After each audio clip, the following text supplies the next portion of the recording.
След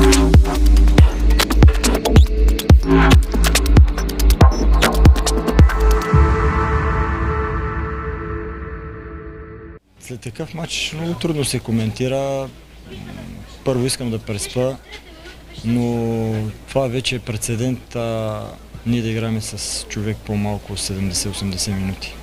Не знам, ние вече почваме да тренираме с числено неравенство всяка една тренировка.